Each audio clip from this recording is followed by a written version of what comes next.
Oi, turma! Oi, família! Tudo bem? Ah, que saudade! Hoje, no programa Libras em Casa, nós iremos assistir e conhecer a uma piada em Libras e também vamos conversar sobre os sonhos. Isso.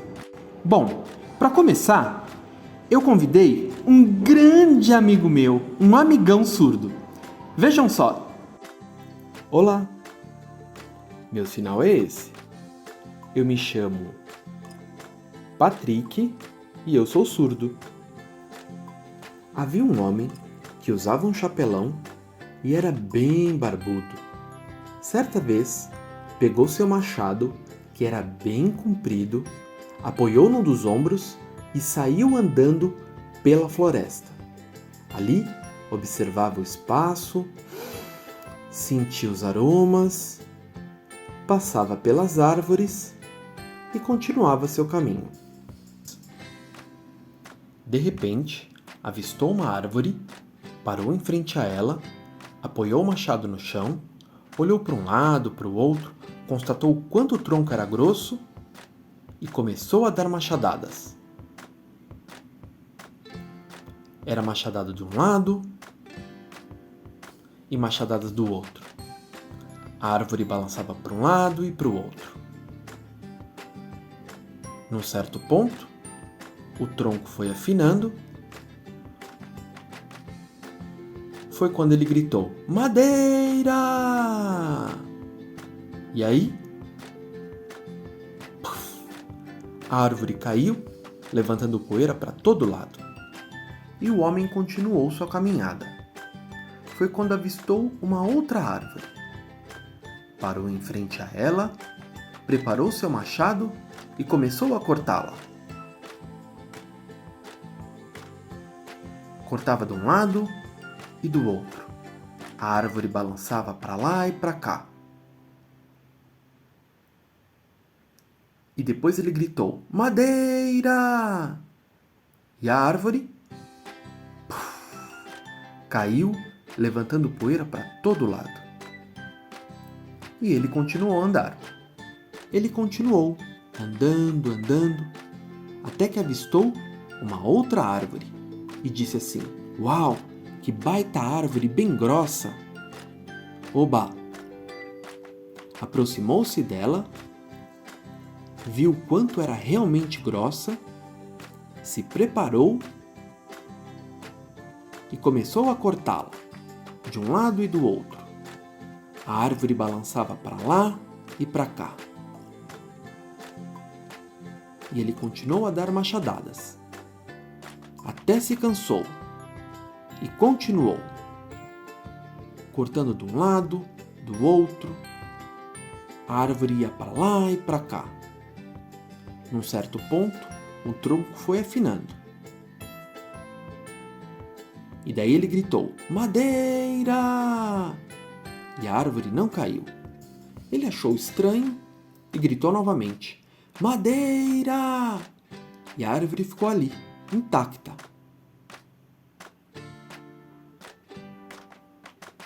Ele empurrou e nada.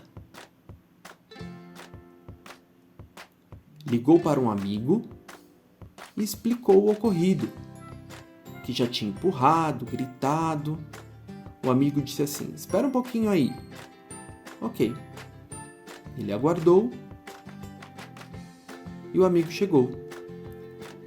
E daí ele falou que já tinha empurrado, gritado e nada tinha adiantado. O amigo abriu a sua maleta, tirou um estetoscópio, fez um exame aqui e ali e disse assim: chamou a árvore em língua de sinais e disse para ela: "Caia." A árvore entendeu e caiu, levantando poeira para todo lado. O homem ficou sem entender nada. E o amigo explicou: "É o seguinte, a árvore é surda." Ah. Deu para entender? A árvore era surda Que engraçado. Agora eu quero pedir para que você faça uma atividade. Você vai fazer um desenho que tenha a ver com a piada da árvore surda. Depois de ter feito a atividade, se possível, tire uma foto e me mande. Você sabe como. Agora eu quero que vocês assistam ao relato de dois amigos surdos que vão nos contar sobre quando eles eram pequenos, como e quais eram os seus sonhos. Vejam só. Olá, meu sinal é esse e eu me chamo Beatriz. Quando eu era pequena, eu era acostumada a observar a minha família cozinhando dentro de casa. Não era nada profissional para vender fora, só dentro de casa mesmo, cozinhando em casa.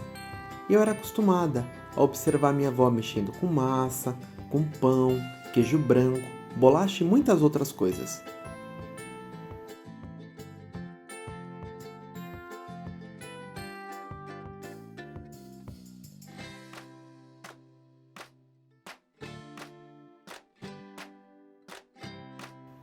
Eram comidas típicas de Minas Gerais e minha tia sempre fazia bolo de aniversário, só para a família.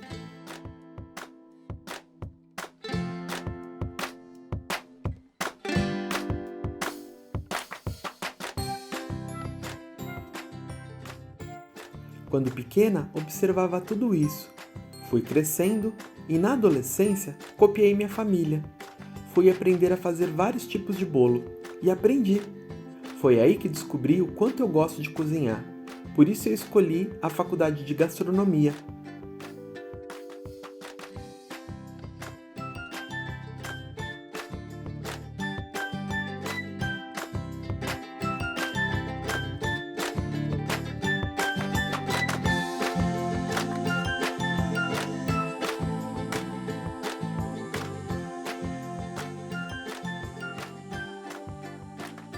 Hoje sou formada e me identifico e gosto mais da parte de confeitaria, que significa a parte dos doces, por exemplo, bolos, brigadeiros, tortas doces, entre outros.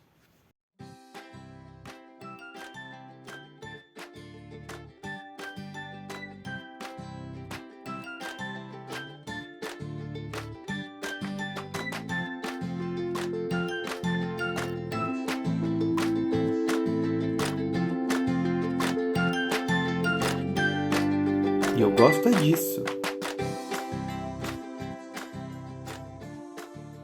Oi, meu sinal é esse. E eu me chamo Cristiano. Bem, quando eu era pequeno, eu sonhava com o quê? Eu sonhava com viagem. E eu pensava assim, como assim viajar? Bem, na época tinha o filme do Superman.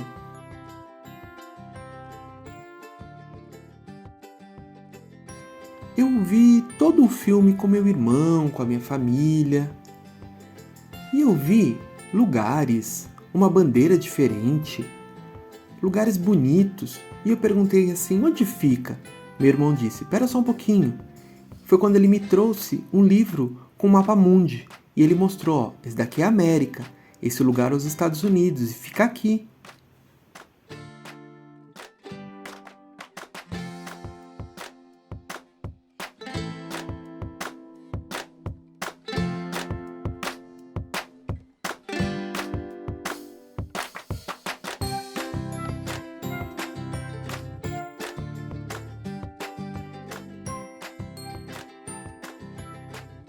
Eu folheava e ficava muito curioso com tudo aquilo. Depois ele também me trouxe livros que mostravam cada um dos países. Um livro que mostrava a Alemanha, outro a França, Itália, Estados Unidos. Eu abri e ficava muito curioso com aquilo que estava sendo apresentado em relação à cultura, à alimentação, às vestimentas, às pessoas diferentes, moradia, os lugares. Eu ficava muito curioso lendo e aprendendo com tudo aquilo. E senti vontade de um dia poder viajar e conhecer realmente todos esses lugares. Esse era o meu sonho quando era pequeno. E eu consegui. Bom, agora eu vou mostrar algumas fotos para vocês. Vejam só.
Até a próxima. Tchau!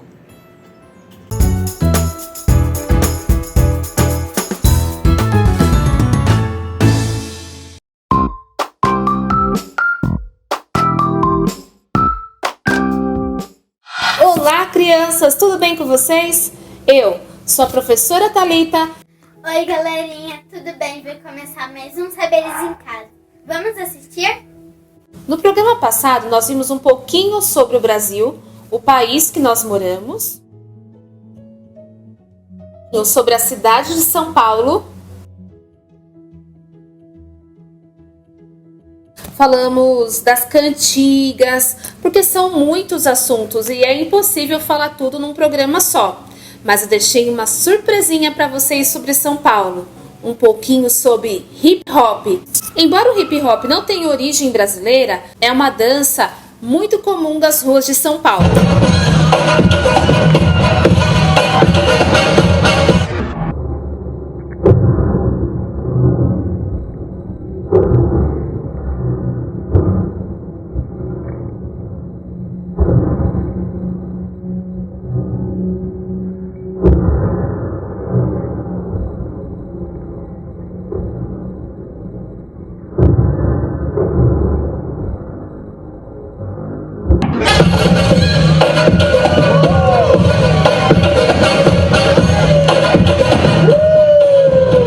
Hoje nós vamos falar um pouquinho da cidade de Guarulhos.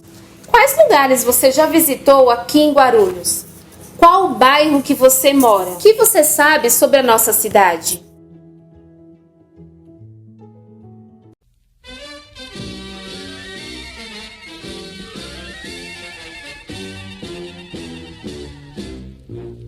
Sob o céu desta pátria querida, mais 100 anos de luta e labor, se engenhou teu nome Guarulhos, que se ergueu por seu próprio valor. Chaminés como lanças erguidas nos apontam caminho a seguir, trabalhando, vencendo empecilhos, desbravando, pendando por vir.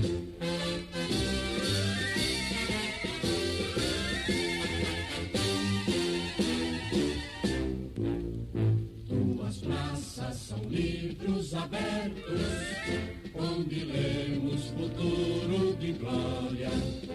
Crispiniano e Bueno fulguram como vultos eternos na história. Que o teu nome em mais um centenário e na língua tupi proclamado seja um hino de paz e esperança, por teu povo feliz entoado.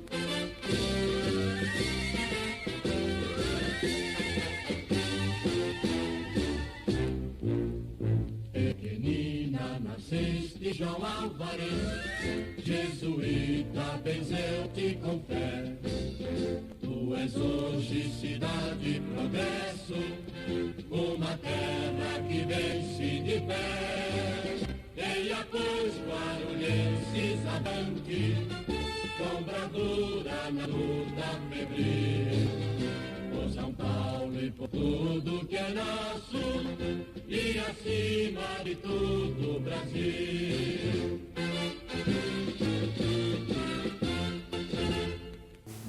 Vamos brincar? Aqui temos 3 mapas. Um mapa é o mapa do Brasil, o outro de São Paulo. Mas qual será o mapa de Guarulhos? Aponta para a tela. Se você apontou para esse mapa, parabéns! Esses lugares têm também bandeiras. Essa bandeira, você lembra qual é? É a bandeira do Brasil. Vamos ver a próxima. Essa bandeira de onde é? São Paulo. Muito bem. E essa? Vamos para mais um quiz? Aponte para a bandeira de Guarulhos. Já apontou? Se você apontou para essa bandeira, acertou! Parabéns! Vamos observar mais um pouquinho a bandeira de Guarulhos.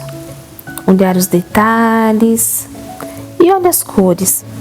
Cada uma delas representa algo. O azul simboliza justiça, nobreza, perseverança, lealdade. O branco simboliza a paz, o trabalho, a pureza. O vermelho, o amor, o valor, a dedicação. Vamos ver mais um pouquinho os detalhes da bandeira. Apareceu um objeto. Encontre esse objeto na bandeira. Muito bem. São as 8 coroas. Você consegue ver o satélite natural da Terra? Aponta para ele.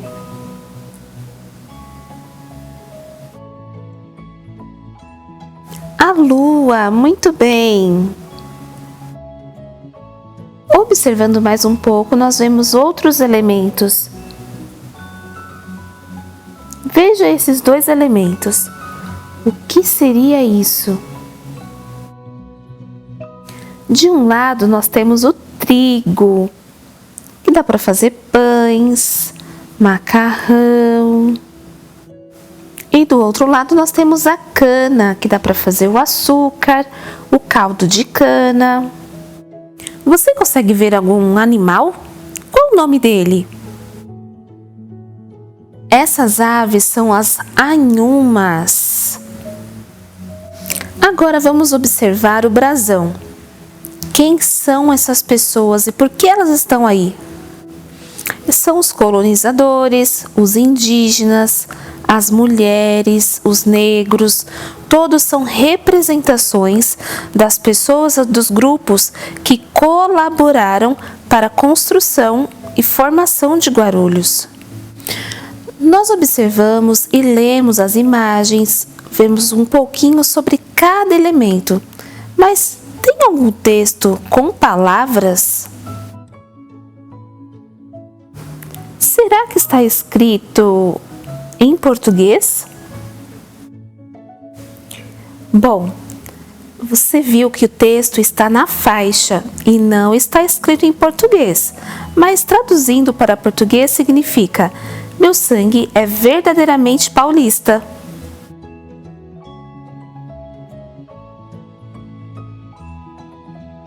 No hino de Guarulhos, nós vimos alguns lugares de Guarulhos, não todos, alguns. Por que eu estou falando isso? Porque chegou a hora da nossa proposta do dia. Além das letras, proposta do dia, data 13/9, 13 de setembro.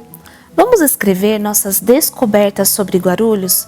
Faça também uma lista de lugares da cidade que você conhece e lugares que você não conhece. Saberes na turma. O professor Arthur e sua turma de educandos vão falar sobre o folclore brasileiro. Eles são da EPG Jean Piaget. Olá, eu sou Arthur.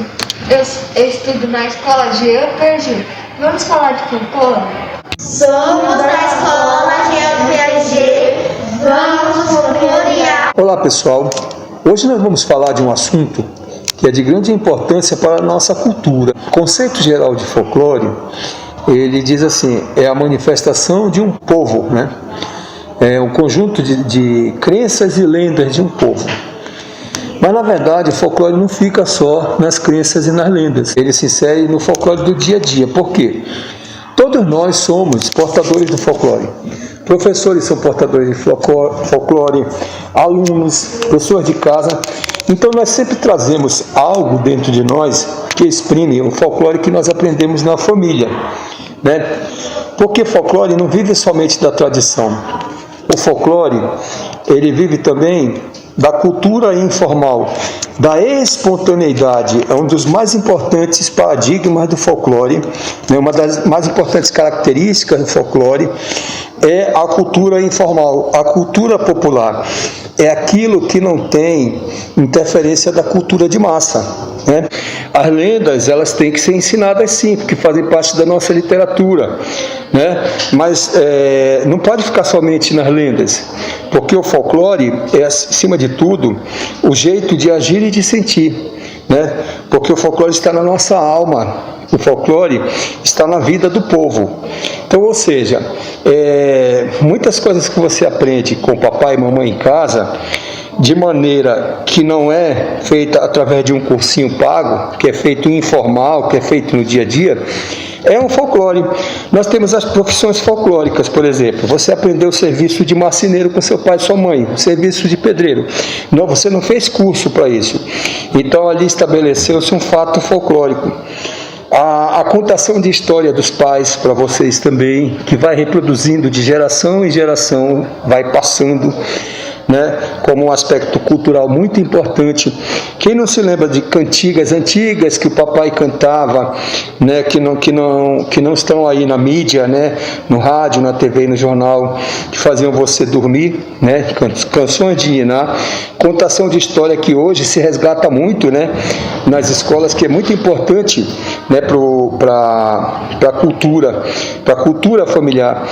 As receitas da vovó, da mamãe, que você não precisou fazer curso de arte culinária, ou bordado, aquele ponto que só a sua avó sabia e que lhe ensinou. Então, gente, o folclore é muito mais que lendas, que mitos, que superstições. Nós vivemos, né, num grupo social que temos a nossa cultura informal, que é de grande importância para nós, já que nós carregamos no dia a dia. Por isso, gente, vamos aproveitar esse restinho do mês de agosto e vamos folclorear. Vamos falar sobre folclore voltado para a questão das lendas, que são importantes na nossa literatura infantil. Nós vamos ver a Vitória Régia, né?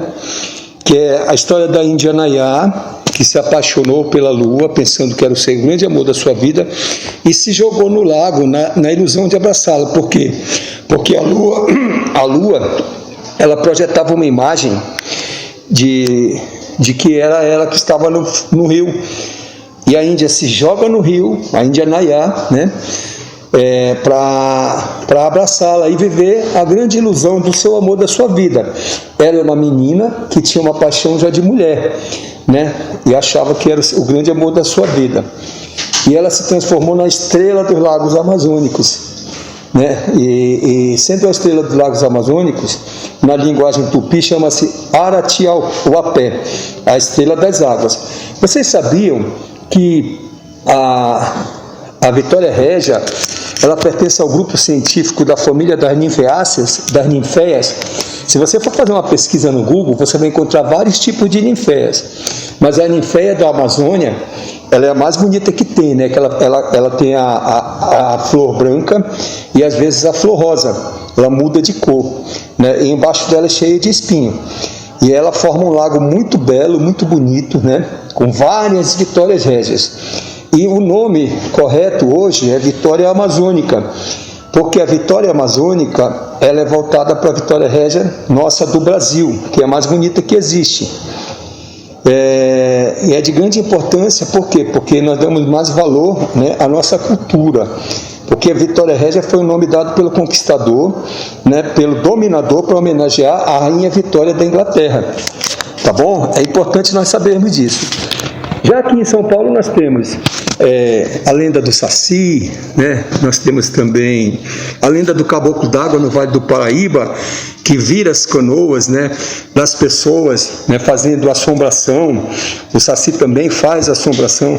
Temos a loura do banheiro, né, que nas escolas ela aparece e espanta as crianças, né, os jovens. Então, ou seja, é de uma riqueza muito grande o imaginário popular, né? Temos a lenda do Boitatá, né, que solta fogo e espanta, né, o invasor, né, o invasor que veio. Isso aí, essa história a gente tem desde a época dos colonizadores, né? O boitatá ele teve essa função de ter esse fogo e expulsar todas aquelas pessoas que queriam invadir as terras dos indígenas, né, que vinham pelo rio. Tem muitas histórias para a gente contar, tá? Então a gente marca, quem sabe, um dia para a gente discutir essas questões, conhecer um pouco mais da nossa cultura, tá bom? Fiquem na paz. Um abraço. Bom dia.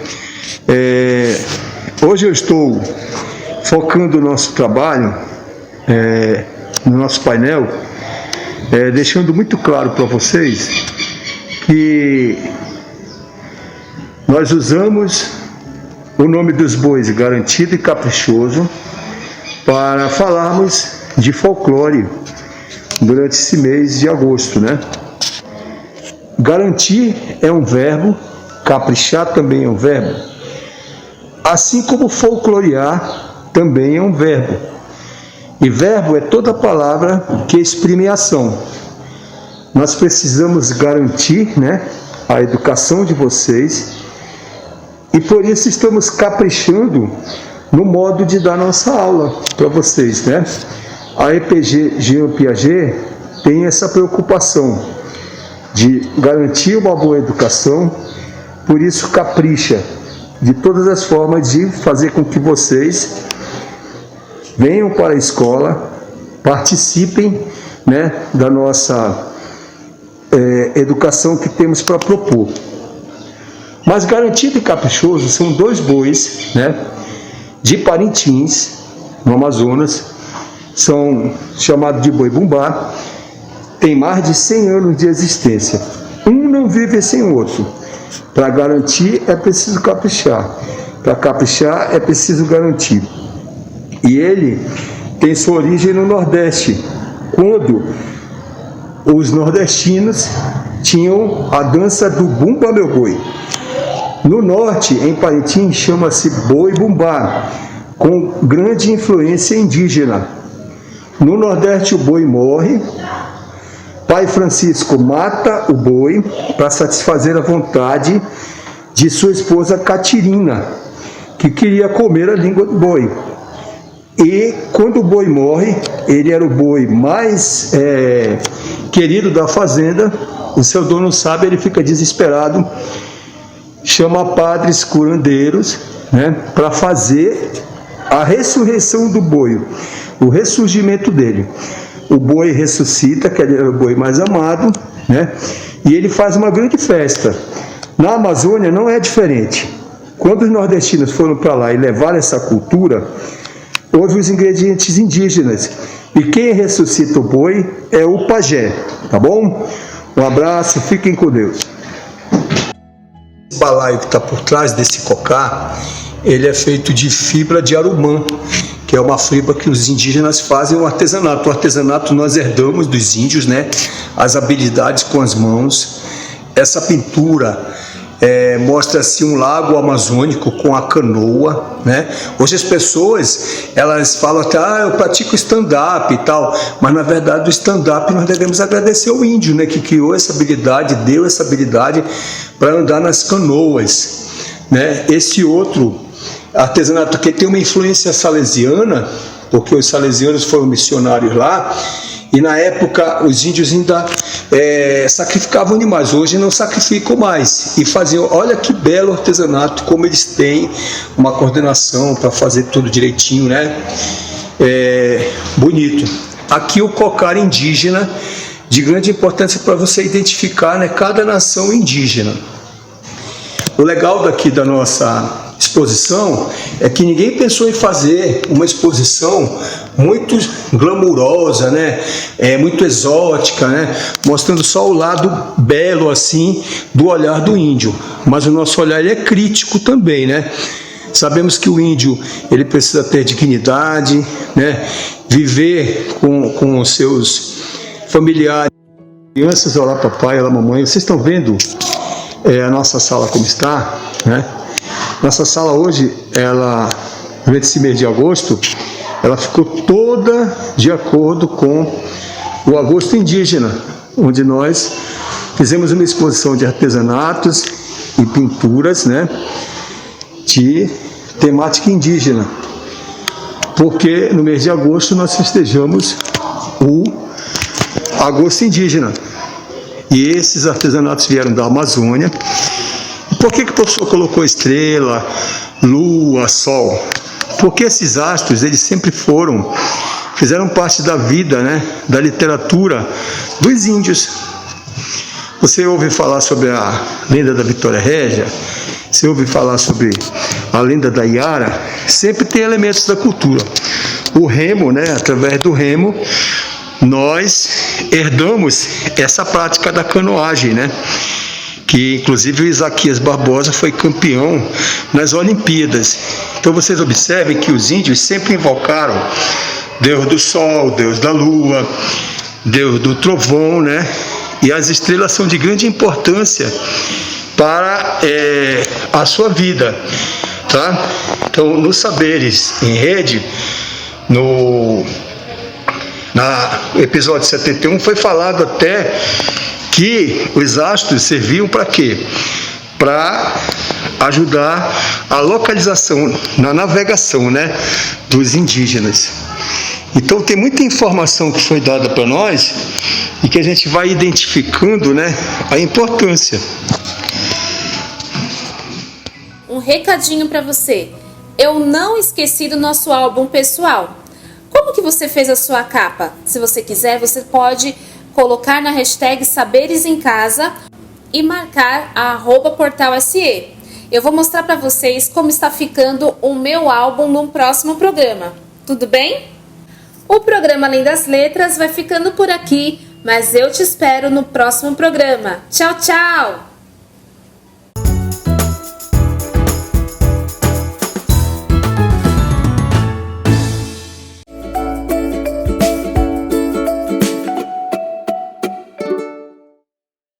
Olá, pessoal, tudo bem? Como vocês estão? A Pro está chegando aqui para mais um desafio do dia. Nós já descobrimos que temos direito a um nome e a um sobrenome.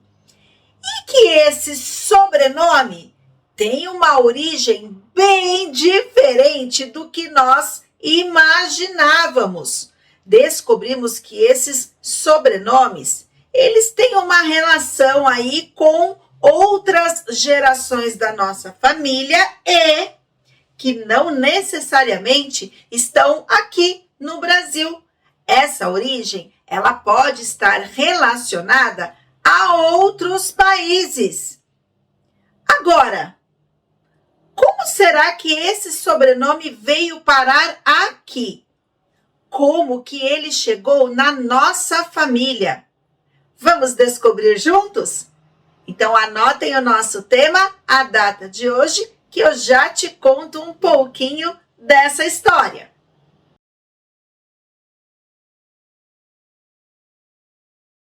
Eu já te contei que o meu sobrenome, por exemplo, tem origem lá em Portugal. Então, de alguma maneira, a família Siqueira, de muitas gerações atrás, veio parar aqui no Brasil. Grande parte de tudo isso deve-se ao processo de colonização. Então, quando nós tivemos lá no processo de descoberta aí do Brasil, né, quando os portugueses chegaram aqui em terras brasileiras, encontraram por aqui os indígenas e iniciaram todo o processo de colonização, que eu já te contei essa história, eles começaram a ocupar as terras brasileiras lá pela região do Nordeste. E aí, todas as famílias de origem portuguesa se espalharam pelas terras brasileiras, se misturaram com os povos que já existiam aqui. E aí, nem todos voltaram para Portugal. Eles começaram a construir suas famílias aqui e fazer do nosso país a sua morada. Então, nesse processo, nós já começamos a ter uma mistura muito grande de sobrenomes oriundos de outros países e que hoje estão espalhados entre nós. Além disso, depois de toda a colonização, né, que aconteceu não só no Brasil, mas em outros países também, nós temos o processo de imigração acontecendo. A imigração é quando uma pessoa sai do seu país de origem e vai para outro país. Geralmente, isso acontece porque as pessoas vão em busca de melhores condições de vida, melhores oportunidades de emprego. Então, sair de um país e ir morar em outro país é um processo de imigrar. Nós somos imigrantes quando decidimos ir morar em outro país. Nós não nascemos lá, nós chegamos lá depois. Então, se eu chego em um país como imigrante, eu estou levando junto a minha vida, a minha história, o meu nome e o meu sobrenome. Se eu me misturar com as pessoas daquele país, meu sobrenome também começa a fazer parte daquela história. E aí, nós temos todos esses sobrenomes espalhados. Então, imigrar é quando nós vamos de um país para o outro. Mas a Pro já te contou também que nós temos o processo de migração. A migração é quando nós temos essa mudança acontecendo dentro do nosso país. Então, se eu estou em São Paulo e resolvo ir morar em Salvador, em Recife, na região norte, em qualquer outro estado, mas dentro do Brasil, eu vou migrar. E quando eu resolvo voltar para São Paulo, eu tenho uma migração de retorno. Então, eu fui para lá, tentei me estabelecer lá, tentei ser professora lá, não deu muito certo, eu tento voltar. Eu tento não, né? Eu volto para o meu estado de origem. Então, é uma migração de retorno. Então, nós temos tudo isso provocando uma grande mistura. Agora, eu tenho uma dúvida. Por que será, turma, que nesse processo de imigrar, de sair de um país para o outro, algumas pessoas, algumas colônias se formaram em locais específicos do Brasil? Porque nós temos, por exemplo, uma grande quantidade de colônias europeias compondo a região sul do nosso país. Quem se lembra aí das características da região sul? Por que eles foram para lá e não foram, por exemplo, para o Nordeste? Eu tenho umas imagens aí para mostrar a vocês. Na primeira imagem, nós temos, olha só, nós temos uma imagem da região de Gramado, que fica localizada no sul do nosso país, lá no Rio Grande do Sul. Esse local, ele tem forte influência de colonos alemães, que chegaram ali na região lá em meados do século XIX. Pergunto para vocês, por que os alemães preferiram a região sul e não foram, por exemplo, lá para a região nordeste? Alguém descobre? Comecem a pensar que isso com certeza vai fazer parte do nosso desafio de hoje. Vamos ver mais uma imagem. Nessa segunda imagem, nós temos representado aí o bairro da Liberdade, que fica na região central aqui de São Paulo. E essa região, ela é fortemente influenciada pela cultura japonesa. Que motivos será que fez com que os povos vindos ali do Japão ficassem concentrados na região central de São Paulo? Quando essas pessoas chegam nesses locais, eles trazem a sua cultura, eles trazem os seus hábitos, trazem os seus costumes.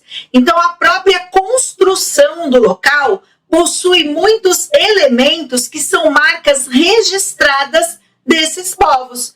Então, na imagem ali de Gramado, a construção das casas é uma construção no estilo europeu, que, aliás, está presente em outros locais do nosso país, tá? A Pro está usando apenas um exemplo. Da mesma forma, os elementos ali no bairro da Liberdade são marcos de memória, nos remetem ali à cultura japonesa. Eu tenho mais um exemplo aí para te mostrar, observe. Nessa terceira imagem, a Pro colocou a região de Olambra, que fica também no estado de São Paulo. É um município do estado de São Paulo, próximo ali da região de Campinas. É influenciada pela colônia neerlandesa. Olha que legal! Por que será que os neerlandeses ocuparam Olambra, cultivam lindas flores nessa região? Olambra é bem conhecida por esse cultivo de flores. Então, por que os neerlandeses foram para Olambra cultivar essas flores, né? Estabelecerem sua cultura lá e não em outro local do Brasil? Então, a Pro quer que vocês pensem, comecem a pensar aí nas condições existentes nessas regiões, no que essas pessoas já faziam nos países de origem e que poderia ser facilitado estando nesses locais aqui no nosso país. Então, é sobre isso que a gente vai começar a pensar. Olha, tudo começou com a pesquisa do nosso sobrenome. E olha quantas coisas nós estamos descobrindo sobre isso. Então, agora que eu já esquentei sua cabecinha para pensar a respeito de tudo isso, já vou te apresentar a nossa síntese de hoje. Então, olha só. A Pro quer que, a partir da análise das imagens que eu acabei de te mostrar, você possa explorar os motivos que levaram alguns povos a colonizar regiões específicas do Brasil. Então, vocês vão analisar essas imagens. Se quiser, claro, pode pesquisar um pouquinho sobre as características desses povos e aí relacionar tudo, fazendo um belo registro aí no seu caderno. Então, eu conto com a participação de vocês. Boas investigações e até o nosso próximo encontro. Tchau, tchau!